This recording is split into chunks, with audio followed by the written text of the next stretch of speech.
Hey, it's Jay. I just wanted to make a video about a piece of software slash mini video game that I've been working on for a while now. If you're into tabletop gaming like Dungeons and Dragons or Warhammer or anything similar, one of the common things I've noticed with myself and friends and other people in the community is the lack of customizable terrain. There is customizable terrain out there, obviously, but it's either very expensive or it's not really going to match your vision. So what do? You have two options, right? You can either go out and learn Blender or 3ds Max or Maya or something like that and create your own, but that could take weeks, months, or even years to master. Or you can just hire somebody, but that could be very expensive. So there's not really too many options out there, for the average everyday player. So that's why I came up with the idea of Terrain 3D. What I hope to solve with this software is to allow the everyday user to be able to create whatever terrain they can think of. And what it'll do is once you're done building it, you can just export your build to the slicer of your choice. Like I use Orca. So I can export the file as an STL file from this software into Orca and it's ready to print. Even if you don't have a printer, you can still just have fun building it or send it to a friend that has a printer. You just never know. It's a lot easier than just using Blender or shelling out hundreds of dollars for custom terrain. So in this video, I plan to just kind of go over the current state of it right now. I'm calling it Alpha 2 right now. It's still pretty bare bones. I'm still working on it. And talk about what the plans are for the future. I do have a Discord that is up and running. It's brand new, so feel free to join that. The description or the link will be in the description down below. The Steam store page is coming soon. It's currently under review, so hopefully that gets approved here shortly. It's been in review for about a week, so I expect it to hit any day. And then once that does go live, I plan to release a demo of this software shortly afterwards. So yeah, let's hop right in and I'll show you what we're looking at. So the whole idea behind the software is simplicity. I want anybody to be able to just come in here, build to their heart's content, and print out some awesome designs, quickly and easily. So what we'll do right now is just look at the UI really quick. This is probably going to change in the future, but for right now, I think it's going to work out just fine. So we'll start on the left side of the screen here. As you can see, we have, your basic commands: build and destroy. You can drag build. I'll show you what that means in a minute. Rotate your pieces, change your hotbars, all that fun stuff. Hide UI in case you want to take some screenshots. And then a character unstuck button because we all know somebody's going to get stuck in the corner of a building somewhere. If you look on the right side of the screen, you have your report bug and feedback button that will go straight into a private Discord channel so I can hop right on it and fix it. And then you have 3 options to export, which we will go over here shortly. Right now, there's 2 different views. You have the third person view. Right now, his name is Gearbert, but I am definitely changing it to Ted because Terrain 3D, T3D, it looks like it spells Ted. I just think that's freaking hilarious. So you have Ted here. Or you can press C and go into like a free fly cam type build, which my testers, that was the #1 thing that was requested. So there you go. Now you can switch between the 2. Pretty cool. So if we look at the hotbar down bottom here, you do have a bunch of floor pieces here. Well, I say a bunch. There's only 6, but yeah, we'll add more in the future. So let's say you want to build a quick little house. This is the drag build that I was talking about. If you've ever played The Sims, this was like Sims heavily influenced the way this is being done. I love the way The Sims is done, so why not do that? And then obviously you can single place if you want to. Go ahead and remove that. So when you press E, it changes the hotbar, and this hotbar here is for walls and doors. We do have some pieces here that are kind of like damaged walls or structures or whatever, some half walls.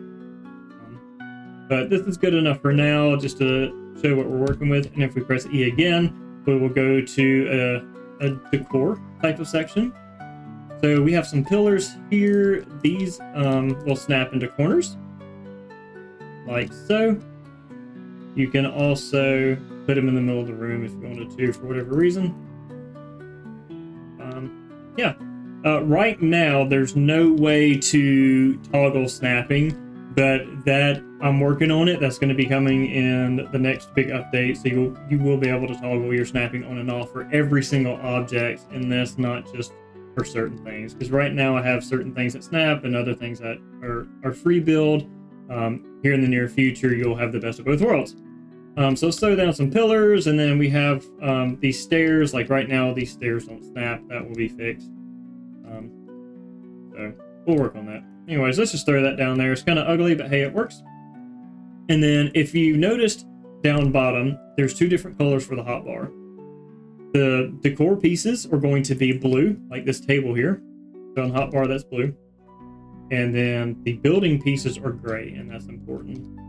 And this is why. So let's throw down some decor pieces just to get something going here. Let's throw down some rudimentary gold bars and maybe some of this. Some braziers. And how about some barrels? That looks good, right? All right. Oh yeah. So multi-level building is supported. Normally for tabletop games, you would like have floor 1 here, floor 2 here. Like you would print it separately, but you know what? If you want to build multi-floor, go for it. It can do it. So let's say that I'm done with this. This is how I want my terrain to look, and now I want to export it so I can send it to my printer or send the file to somebody to print it for me. So again, if you look in the bottom right-hand corner of the screen, you have export all. If I did Control E, it's going to export everything you see into a single STL file. So we'll go ahead and do that and get that going just so you can see what I'm talking about. All right, now that is exported. It took about 15 seconds, so that's why there was a little cut there. And obviously the more of a build there is, if it's a bigger build, it's going to take longer to export. One time I filled up the entire build area, which is pretty massive. I can't imagine anybody is ever going to do that, but you might. It did take about 30 minutes for that, but it was hundreds of pieces. So the export time is really not that bad. But yeah, so here's the file once it's exported. Obviously the scale is a little bit off. That will be fixed here in the future. So whenever you export it in a future update, it will export to a 1-inch file size. So don't have to worry about that. And obviously you can come in here and resize it yourself if you want. But yeah, so when you do export all, this is what you get. There's obviously some type of graphical something going on there, but like I said, these assets are just for testing purposes. But still, there's no errors. Now, some people like to print like this. I am not one of them because I am not a maniac. So let's go ahead and get rid of this, and I will show you what these other options are down here for export building only. It's kind of self-explanatory. So if we do Control B, what it's going to do is the gray pieces that are here, it is going to export that into a single file. And then once this finishes, we're going to do Control D to export the decor as separate files. All right, so that finished up just in time. So Control D. Now for the decor, what it's going to do is it's actually going to export each piece into its own STL file, and I'll show you that here. So if you see here, you have the building items. So that's going to be the gray pieces, and then you have the barrels, the braziers, the gold bars, and the table. So I'll show you what that looks like in Orca. All right, so we're back in Orca. Here is the building that exported all by itself. And here are the decor pieces here. So this way it's just a lot easier to manipulate them on your printer bed, and however you need to do your supports and things like that. I personally print with K1 Maxes by Creality. So like something like this, I would be able to print with 0 supports. Maybe. Well, this overhang probably might give me a little bit of an issue. But either way, the rest of it, I wouldn't need any supports. But everybody uses different software. Everybody uses different printers more than likely. So this way, when you export it separately by itself, you do have a lot more options depending on what you're working with. But yeah, that's about it. Like I said, I think it does solve a problem. It's got a long ways to go, but even in its current state right now, it is usable. So it's fun to play with, and the testers are really having fun with it. If you're interested in testing it out even before it hits Steam, I'm still looking for testers. Feel free to join the Discord. Anybody who helps me test this will be getting a free Steam key for the full release, so you won't have to pay for this software. Now we'll go into some like QA type things that people have asked me over the past few weeks about the software and the plans moving forward. So one of the first questions that I received on Discord was, where are all of the assets? Well, you have to remember this is a very early stage of Terrain 3D. There will be more assets coming. So the first set I'm going to be focused on is kind of similar to this. Obviously, that'll look more prettier, but it's going to be kind of like a dungeon underground type of set. So like what you see on your screen here, I could picture this like in a cave type of environment with bars on the windows and things like that. The next set, I want it to be some type of village, maybe a town center, a marketplace, things like that. I do have a lot of plans for the assets, and I can't wait to get started on it. So right now, bear with me. I'm not going to charge for the future assets, so you don't have to worry about that. It'll just be added over time. I might hire somebody in the future, but as of right now, I plan to do everything myself. So file formats is another question that I got. This exports everything directly as an STL file. What it does is once you execute an export, no matter which options you choose, it creates a folder on your desktop if it already does not exist called T3D STL files.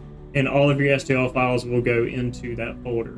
Now you can either open those STL files in your slicer and just print, or if you want to customize it even further and you do have some 3D modeling knowledge, you can do that as well. I'm not going to stop you. It's yours, right? So you can open those STL files in Blender and do what you want with it. Another question I got was, can you import your own models? As of right now, no. The reason is because I can't find a reason why you would want to. This even though it is kind of like a cozy builder game, its main purpose is to create terrain that you don't already have for your tabletop games. So if you already have a 3D file, there's really no point in bringing it into this software. That might change in the future, but as of right now, I don't really see the purpose of that. Another question I've gotten, obviously, is how much is this going to cost and where is it going to be located? This will be on Steam exclusively. The only way it's not going to be on Steam is if Steam denies it, because they are pretty picky with their software. But it is gaming related, so I'm hoping they do approve it. But the price in my head is $25. I am not going to charge any more than that. Any future assets or DLCs will be 100% free. I am not doing this to get rich. I am doing this because I want to support the community. And the only reason I'm charging what I am is because I do have a lot of hours in this, and I know I will be putting probably thousands of hours into it moving forward. So I think $25 is very fair. And I don't think that keeps anybody from being able to play with the software. There will be a free version as well. So the demo, if you want to call it that will be on the Steam page. It's not going to be a stripped down version. It's going to work. You're not going to have all the fancy models. Like maybe it's just this version right here where you get just the gray models and a few decor pieces. But hey, it's free. It's at least to get you in the door, right? As far as commercial use, that was another question. Yeah, that's fine. I do plan to have a separate commercial license for that. So the $25 will cover personal use. And if you want to print a couple of things for your friend, I'm not going to stop you. I'm not that type of person. But if you do plan to print on a large scale, like for an Etsy shop or for events or things like that, then I will have a commercial license for that. And as far as pricing for that goes, I'm not sure yet, but either way, it's going to be very affordable. I do not want money to be the reason somebody cannot enjoy this software. So more to come on that, but it's definitely going to be on the cheap end. So that's all I had for today. I do plan to release more videos in the future. So definitely subscribe and follow it, if you want and you want to check this out and keep up to date. Join the Discord, drop by, say hey, see what people are making. Stay up to date with the announcements channel on the Steam release. And like I said earlier, if you want to become a tester, I definitely need more testers. I need to test out on different printers, different operating systems and different slicers and things like that. Anybody that's a tester is going to get a free key. So you'll get the software completely free when it releases.